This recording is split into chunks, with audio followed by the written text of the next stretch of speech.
자, 우리가 전도를 할 때 굉장히 부담스러워합니다. 그런데 성경은 이 전도가 어렵지 않은 이유, 우리가 전도를 할 수 있는 이유에 대해서 정확하게 이야기를 하고 있습니다. 오늘 그 이야기를 여러분과 함께 해보려고 합니다. 스데반이 죽자요, 본격적인 이 예루살렘 초대교회에 대한 박해가 시작이 됩니다. 그리고 그때요, 스데반의 죽음을 보고 있었던 예수 그리스도를 박해하는 총박 맞는 한 남자가 있었으니 그 이름은 사울이었습니다. 아주 젊은이였고요. 존경받는 가말리엘, 우리가 앞에 영상에서 나왔던 그의 문하생으로서 지도를 받고 있는 굉장히 로마 시민권을 가진 어마어마한 그러한 유대인 중의 유대인이었습니다. 구약 성경을 꿰뚫고 있는 아주 당시 유대 사회에서는 놓칠 수 없는 유대인들의 인재였습니다. 그 사울의 눈에는요, 스데반이 죽는 모습을 보며 이단이 처형되는 모습으로 보이고 아마 속이 시원하고 통쾌했을 겁니다. 그리고 이제 본격적인 박해가 시작이 되는데요. 문제는 어떤 거냐면요, 그때의 모습을 얼마나 박해가 컸는지 이렇게 묘사하고 있습니다. 사도행전 8장 1절 하반절에서 3절까지 읽어드립니다. 그날에 예루살렘 교회에 큰 박해가 시작되었습니다. 사도들을 빼고는 모든 믿는 사람들이 유대와 사마리아와 지방으로 흩어졌습니다. 경건한 사람들이 스데반을 묻어주고 그를 생각하며 통곡하였습니다. 한편 사울은 교회를 없애버리려고 집집마다 찾아다니면서 남자든 여자든 닥치는 대로 끌어내어 감옥에 넣었습니다.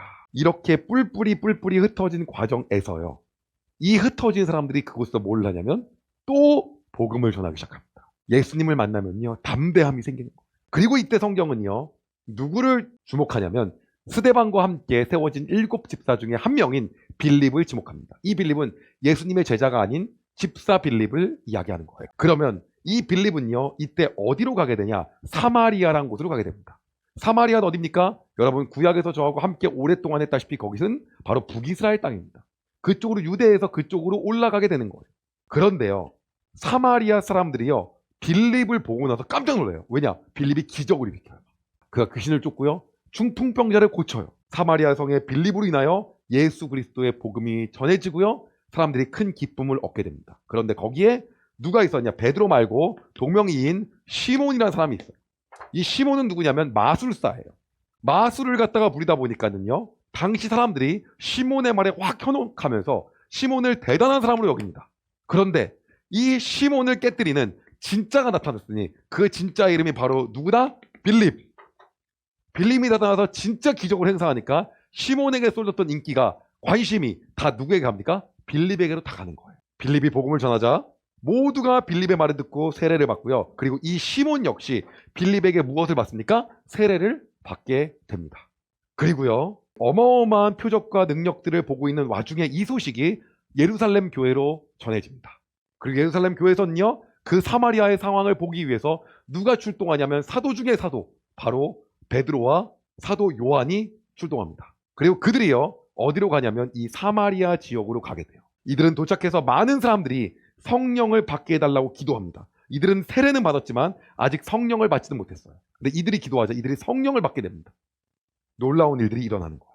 그리고 그곳에서 베드로와 요한이 하는 모습을 보고요, 시몬이요, 어떻게 생각을 하냐면, 우와, 나도 막 저렇게 기적을 일으키고 성령을 주고 이런 일을 나도 하고 싶다 라고 해서 베드로를 살짝 부릅니다. 저기요, 여기 2천만 원 있는데 저도 그 능력 기술 좀 알려주면 안 되나요? 그러자 베드로가 이야기합니다. 베드로가 그에게 대답했습니다. 그대가 하나님의 선물을 돈으로 살 수 있다고 생각했으니 그대는 돈과 함께 망할 것이오. 그대의 마음이 하나님 앞에서 바르지 못하니 그대는 이 일을 우리와 함께 할 수 없소. 그대는 이 악한 생각을 회개하고 주님께 기도하시오. 그러면 그대 마음속에 품고 있는 이런 생각을 주님께서 용서해 주실지도 모르오. 내가 보니 그대는 악한 뜻을 품고 있으며 죄에 사로잡혀 있어. 그러자 완전 망하고 죽을 수도 있다고 하니까 시몬이 제발 그렇게 좀 안 되게 해달라고 빕니다. 베드로와 요한은요, 이렇게 어마어마하게 주님의 말씀을 증언한 다음에요, 다시 예루살렘으로 돌아가게 됩니다. 한편 사마리아에서 계속해서 복음을 전하며 표적을 일으키고 있었던 빌립은요, 갑자기 주님의 천사를 만납니다. 그리고 주의 천사가 그에게 말해요. 사도행전 8장 26절입니다. 주님의 천사가 빌립에게 말했습니다. 일어나 예루살렘에서 가사로 내려가는 남쪽 길로 가거라. 그 길은 광야길이다. 빌립이 어디로 갑니까? 사마리아. 근데 여기 가사에 있는 이 남쪽 길로 향하래요. 일로 향하고 가고 있는 거야. 가는 도중에 기이한 일이 일어납니다. 에티오피아에 여왕이 있었거든요. 근데 그 여왕의 높은 관리인인 재정을 맡고 있었던 네시가 마차를 타고 가고 있는 거예요. 그 내시를 만나게 돼요. 근데 하필 그가 읽고 있었던 부분이 이사야예요. 그리고요, 빌립은 그에 가서 물어본다. 이 이사야 내용 당신 알아요? 그러니까 에티오피아 그 내시가 뭐라고 하냐면, 가르쳐주는 사람이 없는데 내가 어떻게 알겠냐 하면서 얘기를 합니다. 딱 봤는데요, 빌립이 이것을 알려줄 수 있는 사람이고 지식이 있는 사람인 것 같아요. 그 에티오피아 관리가 마차 위로 올라오라고 합니다. 같이 타자고. 그 성경 구절이 뭔지를 빌립이 확인하니 그 내용은 이 부분이었던 거예요. 사도행전 8장 32절에서 33절입니다. 그가 읽던 성경 구절은 이것이었습니다. 그는 도살장으로 가는 양처럼 끌려갔다. 누굽니까? 예수님. 털을 깎는 사람 앞에 있는 양처럼 잠잠했으며 예수님 입을 열지 않았다. 그는 모욕을 당하고 바른 재판을 받지 못했으니 예수님 누가 감히 그의 후손에 대해 말할 수 있단 말이가. 그러니까 당연히 죽을 수밖에 없다. 후손을 어떻게 볼 수 있냐. 그는 죽을 수밖에 없었다. 이 땅 위에서 그의 삶은 끝났다. 예수 그리스도에 대해서 하는 그 부분을 마침 딱 읽고 있었던 거예요. 그리고요, 빌립은 바로 이분이 예수 그리스도라고 하며 예수 그리스도 복음을 왕창 전합니다. 그리고 그 내시가 세례를 받기로 결단합니다. 빌립이 세례를 줍니다. 그런데 그 당시 세례는요, 지금처럼 물 칙칙 뿌리는 이런 게 아니라 침례예요, 침례. 그래서 물에 깊이 푹 넣어요. 그리고 나서 물에서 올라옵니다. 그러자 갑자기 주님의 영이 그때 빌립을 다른 곳으로 갑자기 순간 이동을 시킵니다. 훅 데리고 가요. 이 장면을 성경은 이렇게 말합니다. 그들이 물에서 올라오니 주의 영이 순식간에 빌립을 어디론가 데려가셨습니다. 내시는 빌립을 다시 보지 못했습니다. 하지만 그는 기쁨에 차서 가던 길을 계속 갔습니다. 빌립은 아소도라는 성에 나타나 거기에서부터 가이사랴에 이르기까지 온 마을을 다니면서 복음을 전했습니다. 오히려 예루살렘에 박해가 있어갖고 밖으로 나왔더니 이것이 온 유대와 사마리아 땅끝까지 일러 내 증인이 되려 하신 주님의 말씀이 이루어지게 된 거예요. 기가 막힌 일이 일어난 거죠. 그렇게 예수 그리스도의 복음은 전해지기 시작합니다. 오히려 흩어지게 했더니 흩어진 곳 가운데서 주의 역사가 일어난 거예요.